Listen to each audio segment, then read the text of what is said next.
The Ridgewood Country Club's main dining room sparkled with crystal chandeliers and polished silver, exactly the kind of old-money elegance that made my extended family feel sophisticated and important. Tables draped in cream linen filled the space, each one carefully arranged for the Morrison family's annual reunion, a tradition that had continued for 23 years since Great-Uncle William had established it as a way to maintain family connections across generations. I sat at table 12, positioned strategically near the service entrance where the catering staff moved efficiently between the kitchen and dining room. It wasn't an accident that I'd been placed there. For the past 4 years since I'd left my corporate finance job to start what my family called playing with military equipment, I'd been relegated to the least prestigious seats at family gatherings. The seating chart reflected the family's internal hierarchy perfectly. Cousins with successful law practices, medical careers, and established businesses occupied the prime tables near the head table where Great-Uncle William held court as the family patriarch. Those of us considered less successful were scattered around the periphery, close enough to participate but far enough away to avoid disrupting important conversations. "Can you believe Sarah actually showed up?" my cousin Jennifer whispered loudly enough for half the room to hear. She was seated 3 tables away with her husband Mark, both of them dressed in the kind of expensive casual wear that screamed, "We belong here." "I heard she's been struggling since she quit her job at Goldman Sachs," my cousin Michael replied, adjusting his Rolex with the casual precision of someone who wanted everyone to notice it. "Some kind of midlife crisis about wanting to find her passion, or whatever." The familiar shame washed over me as I sipped my water and pretended to study the club's architectural details. The truth was more complicated than they assumed, but I'd stopped trying to explain my career transition 3 years ago when it became clear that no one was interested in understanding.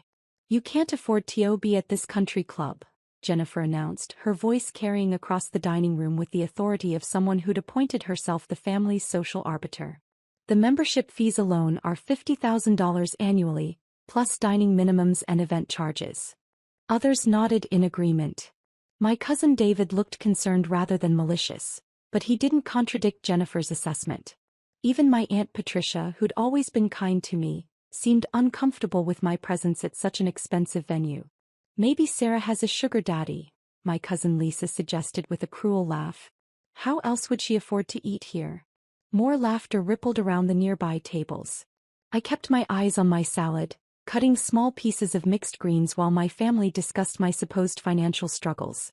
"I mean, she drives that old Honda," Michael added. "Lives in some tiny apartment downtown. Clearly not making much money with whatever business venture she's attempting." "What does she even do now?" Jennifer asked, though she wasn't directing the question to me. "Something with consulting? Or maybe she's working for some startup that hasn't failed yet."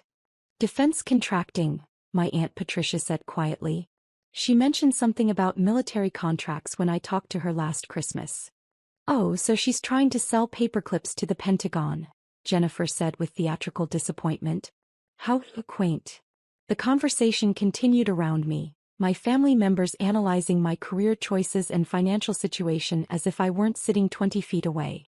This had become a tradition at family gatherings, using my apparent lack of success as a cautionary tale about the importance of maintaining stable corporate employment. What they didn't understand, what I'd stopped trying to explain, was that Titan Defense Solutions wasn't a small consulting firm struggling to sell office supplies to government bureaucrats. It was a $2.8 billion defense technology company that developed advanced radar systems, satellite communications equipment, and missile guidance technology for the U.S. military and allied nations. But my family saw my modest lifestyle and assumed failure.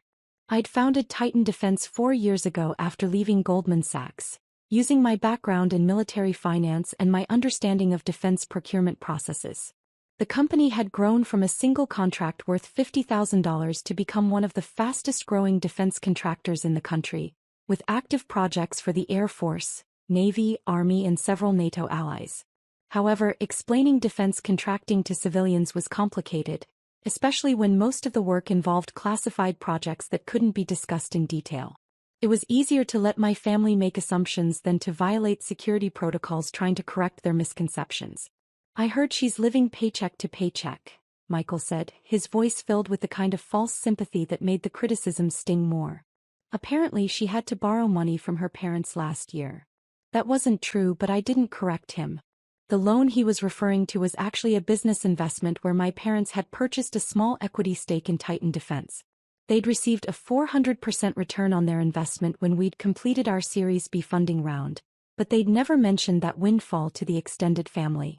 It's sad, really, Jennifer continued, apparently not finished with her analysis of my life choices. Sarah was always the smart one. Harvard MBA fast track at Goldman Sachs seemed destined for real success. Then she throws it all away to chase some entrepreneurial fantasy. Maybe she'll figure it out eventually, David said with genuine concern.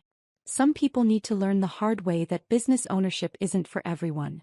My phone buzzed discreetly in my purse. I glanced at it. Margaret Wu, my executive assistant.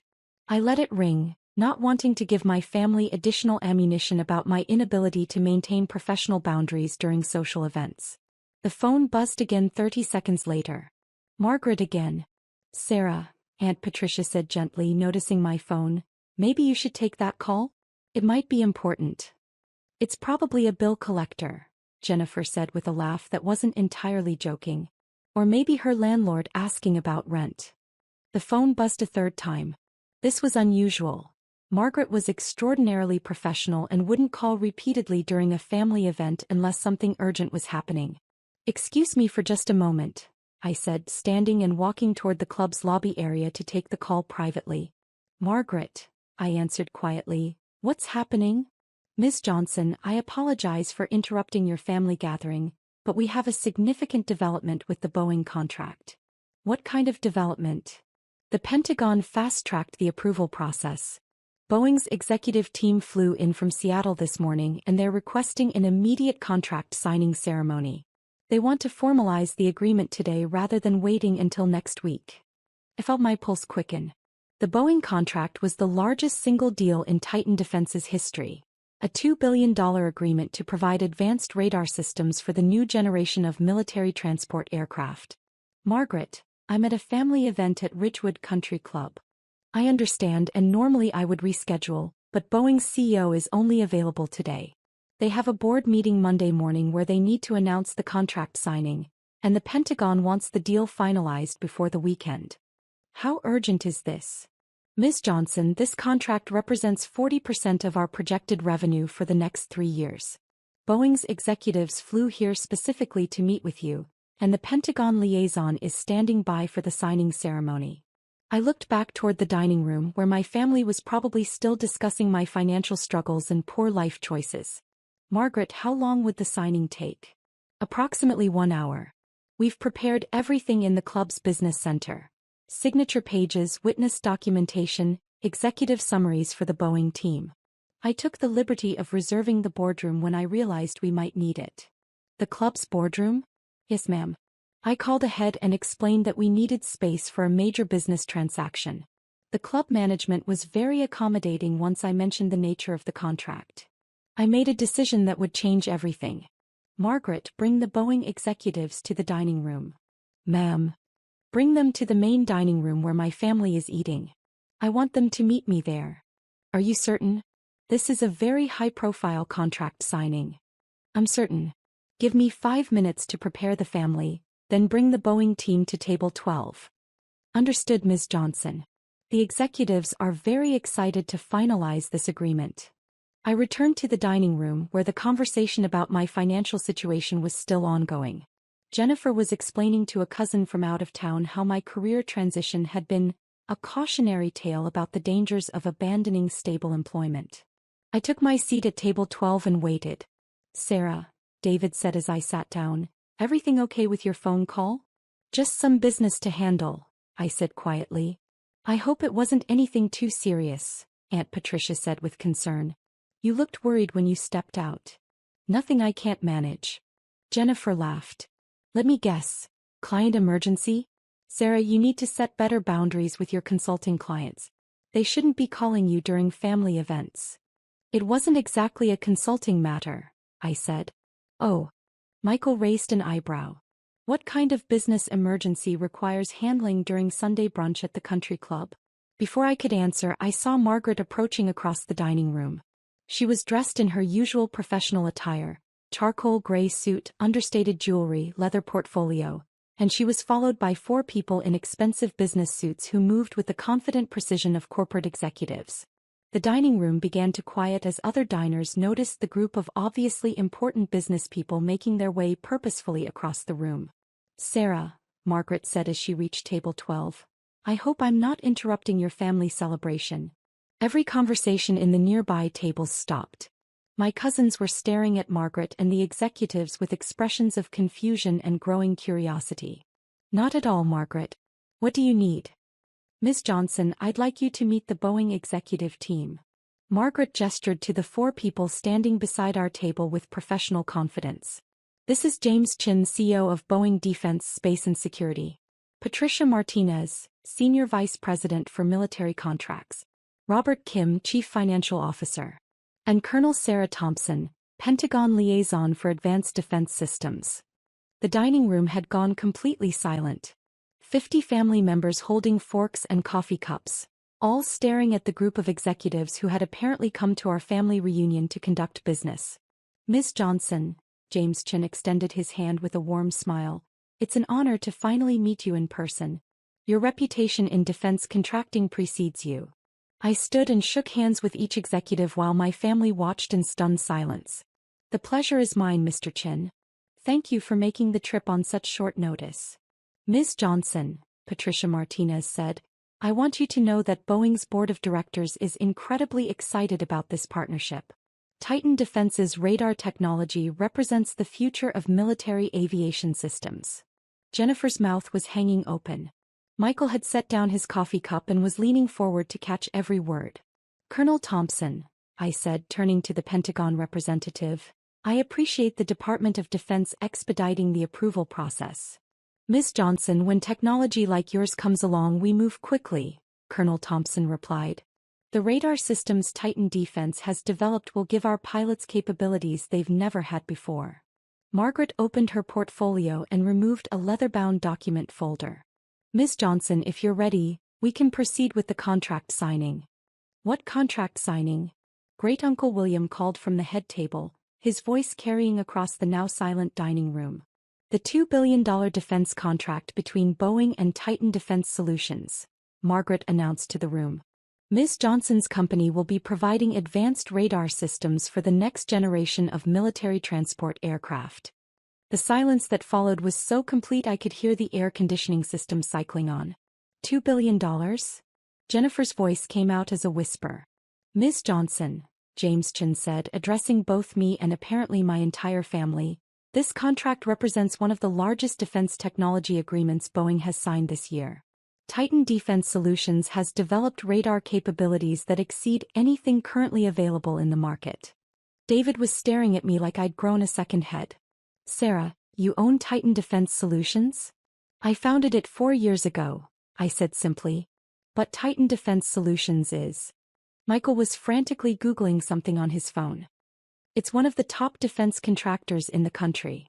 We've been fortunate to work on several important projects," I said modestly. Robert Kim, the Boeing CFO, addressed my family directly. "Ladies and gentlemen, your family member has built one of the most innovative defense technology companies in America. Titan Defense's radar systems are revolutionary. They can detect threats at distances and with accuracy levels that were impossible just 5 years ago." "Ms. Johnson," Colonel Thompson added, "the Pentagon considers Titan Defense to be a strategic national asset. Your technology is helping to protect American servicemen and women around the world." Margaret placed the contract documents on the table in front of me. "Ms. Johnson, shall we proceed with the signing?" I looked around the dining room at 50 family members who were processing the fact that their failed relative was about to sign a $2 billion defense contract at Sunday brunch. "Actually," I said, "let me introduce the Boeing team to my family first. This is quite an honor for all of us." For the next 30 minutes, Boeing executives and Pentagon representatives mingled with my extended family, explaining advanced radar technology, military aviation systems, and the strategic importance of Titan Defense's innovations. My cousins asked questions about defense contracting, national security, and the technology that was apparently reshaping modern warfare. "Ms. Johnson," Great-Uncle William approached me as the contract signing concluded, "I owe you a profound apology." "Uncle William, you don't owe me anything. Yes, I do. We've spent years treating you like the family member who couldn't make it in the real world, while you were actually building a company that serves our national defense. Different kinds of success look different from the outside, I said gently. Jennifer appeared beside us, her face flushed with embarrassment. Sarah, I'm so sorry. I said terrible things about your financial situation.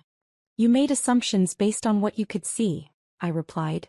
I live modestly because I reinvest profits back into research and development.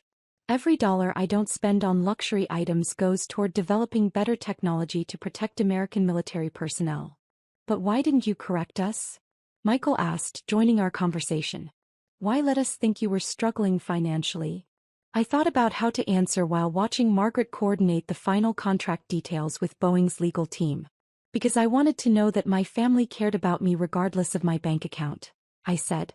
If I'd started every conversation with my company's valuation, would your interest in my life have been genuine or financially motivated? The question hung in the air as more family members gathered around us. Sarah, David said quietly, we failed that test pretty badly. You focused on external markers of success rather than trying to understand what I was actually building, I said. But that's understandable. Defense contracting isn't visible the way other careers are. How big is your company really? Aunt Patricia asked with genuine curiosity. Titan Defense employs 3,400 people across 12 facilities, I said. We have active contracts with all branches of the U.S. military plus defense partnerships with the UK, Australia, Canada, and Japan. And you founded this 4 years ago? Jennifer asked, still processing the magnitude of what she'd learned. I saw opportunities in defense technology that weren't being addressed by existing contractors, I explained. My background in military finance helped me understand what capabilities were needed and how to develop them efficiently. James Chin approached our group as his team prepared to leave. Ms. Johnson, I want to thank you again for accommodating our schedule change. The contract signing went perfectly. Thank you for making the trip, Mr. Chin. Ms. Johnson, I hope your family understands how fortunate they are to have you, he said, addressing the group around us.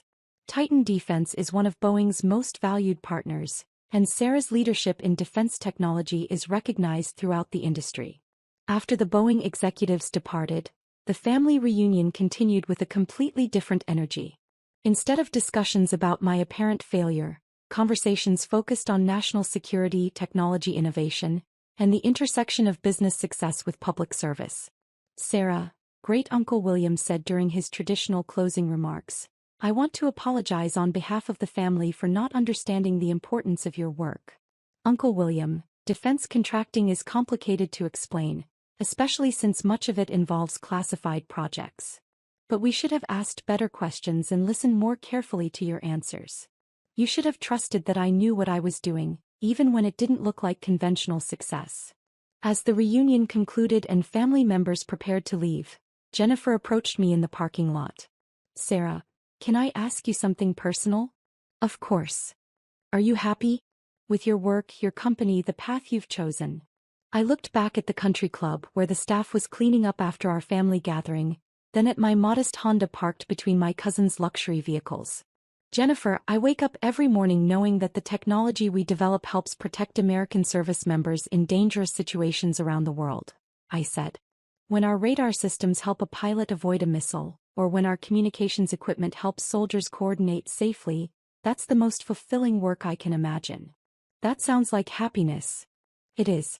The financial success enables us to invest in better technology and hire the best engineers. But the real satisfaction comes from knowing that our work saves lives. Sarah, I'm sorry for all the things I said today. And for assuming you couldn't afford to be here. Jennifer, you were focused on appearances and traditional markers of success. That's natural. Most people measure achievement by visible lifestyle choices. But you were building something extraordinary while we were criticizing you for not displaying wealth. I was building something that mattered to me even when other people didn't understand its value. 6 months later, Titan Defense was selected as the prime contractor for a $4.7 billion missile defense system, making it one of the largest defense contracts in U.S. history. The announcement made national news, with several articles mentioning my transition from Wall Street to defense technology entrepreneurship. At that year's family reunion, I was seated at table 1, next to Great Uncle William. But more importantly, the conversation focused on understanding each other's work rather than making assumptions based on appearances. To Sarah, Great Uncle William said in his closing toast, "Who taught our family that the most important success often happens where others can't see it, and that true achievement is measured by the problems you solve rather than the luxury items you display." As we raised our glasses, I reflected on how much had changed since that Sunday afternoon when my cousins had whispered that I couldn't afford to be at the country club. Sometimes families need dramatic demonstrations to understand that the quietest member might be the one accomplishing the most important work. And sometimes, if you're patient enough and committed enough, they eventually recognize that what looked like failure was actually building something extraordinary. The most meaningful recognition doesn't come from industry awards or government contracts. It comes from families who learn to measure success by contribution rather than consumption, and who understand that the person they've been underestimating might be the one protecting everything they care about.